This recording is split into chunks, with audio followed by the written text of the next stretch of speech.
Alors, se lancer dans l'investissement en France, oh là là, ça peut vite devenir un vrai casse-tête, pas vrai? On entend parler de PEA, de CTO, d'assurance vie, c'est un peu la jungle. Comment on s'y retrouve là-dedans? Eh bien, c'est exactement la question qu'on va démystifier ensemble aujourd'hui. Allez, on plonge direct dans le vif du sujet. En fait, pour réussir en investissement, il n'y a pas de secret magique. Ce n'est pas une question de chance, non, c'est une question de stratégie. Il faut avoir les bons outils, bien sûr, mais surtout, avoir un plan pour savoir comment s'en servir. Et cette phrase, elle résume absolument tout. Le message, il est clair. On n'a pas besoin de chance, on a besoin d'un plan. Tout est dans la préparation. Le succès financier, en fait, c'est quelque chose qui se construit, brique par brique. Ça ne tombe pas du ciel, c'est certain. Ok, alors voilà notre programme, notre feuille de route. D'abord, on va poser les bases.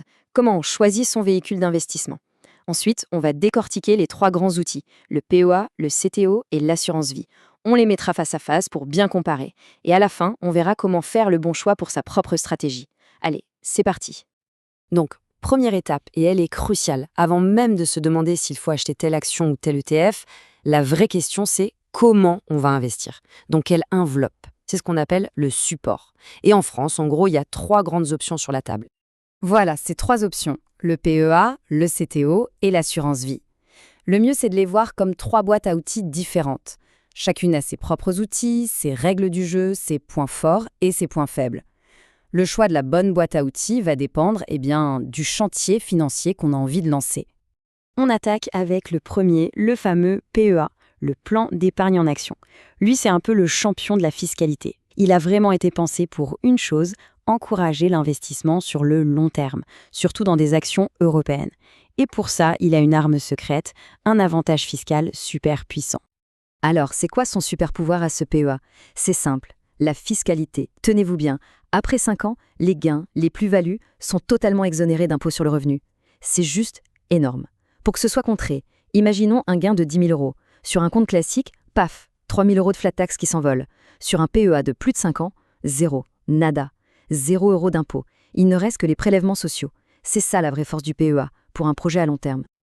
Évidemment, un avantage pareil, ça vient avec quelques contraintes. C'est la contrepartie.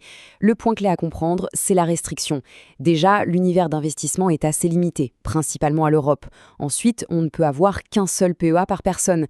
Et surtout, attention, un retrait avant 5 ans, et hop, en général, ça entraîne la clôture du plan. C'est un peu le prix à payer pour cette fiscalité de rêve. Allez, on passe au deuxième outil, le compte-titre ordinaire, le CTO. Si le PEA, c'était le champion fiscal un peu rigide, eh bien le CTO, c'est le grand aventurier, le chercheur de liberté.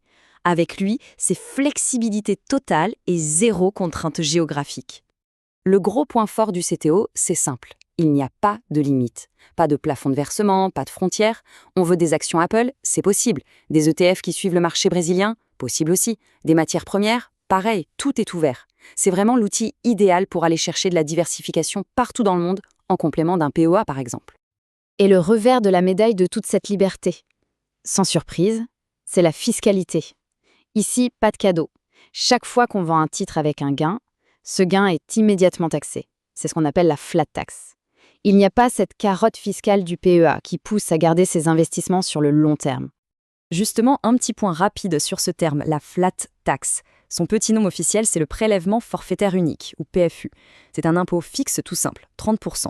Et dans ces 30%, il y a tout, l'impôt sur le revenu et les prélèvements sociaux. C'est simple à calculer, mais voilà, c'est le tarif standard pour tous les gains sur un CTO. Et on arrive à notre troisième et dernier outil, l'assurance vie. Alors là, attention aux idées reçues, ce n'est pas du tout une assurance décès. Pas seulement en tout cas, c'est avant tout une enveloppe d'investissement hyper polyvalente. On dit souvent que c'est le couteau suisse du patrimoine, et c'est vraiment ça.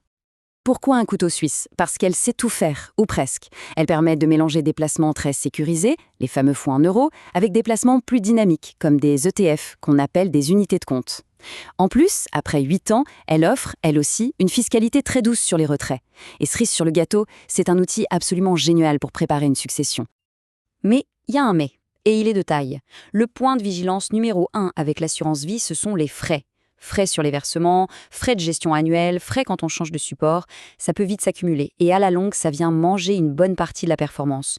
Donc la règle d'or, c'est de comparer et encore comparer les contrats avant de signer. Ok, on a fait le tour de chaque outil un par un.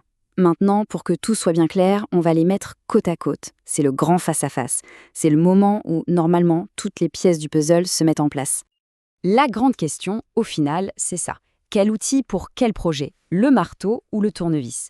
Eh bien, la réponse, elle dépend complètement du plan qu'on a en tête et des objectifs qu'on s'est fixés. Alors, si on résume. Objectif numéro 1, optimiser la fiscalité à long terme. Le PEA est imbattable, il n'y a pas photo. L'objectif, c'est la liberté totale. Investir partout dans le monde, là, c'est le CTO qui gagne. Et si on cherche un outil hyper polyvalent, bon pour investir et aussi pour préparer l'avenir, la transmission, l'assurance vie a de sacrés atouts. Et bien sûr, on voit bien les différences sur les plafonds et sur la facilité à récupérer son argent, ce qu'on appelle la liquidité. Bon, on arrive tout doucement à la conclusion de notre analyse. On a passé en revue les outils et maintenant, le plus important, c'est de se tourner vers la stratégie personnelle, vers sa propre stratégie. Parce qu'il faut être très clair là-dessus, il n'y a pas de meilleur compte dans l'absolu. Ça n'existe pas. Le meilleur compte, c'est tout simplement celui qui colle parfaitement à ses propres objectifs, à son horizon de temps, est-ce qu'on investit pour 5 ans ou pour 30 ans, et bien sûr à sa propre sensibilité au risque. Et pour vraiment boucler la boucle, s'il y a une idée à retenir, c'est celle-ci. Ce n'est pas l'enveloppe, le compte qui fait la performance. Non, ça, ce n'est que l'outil. Le vrai moteur du succès sur le long terme, c'est la discipline. C'est d'investir régulièrement et de s'en tenir à son plan, que les marchés soient euphoriques ou qu'ils fassent grise mine.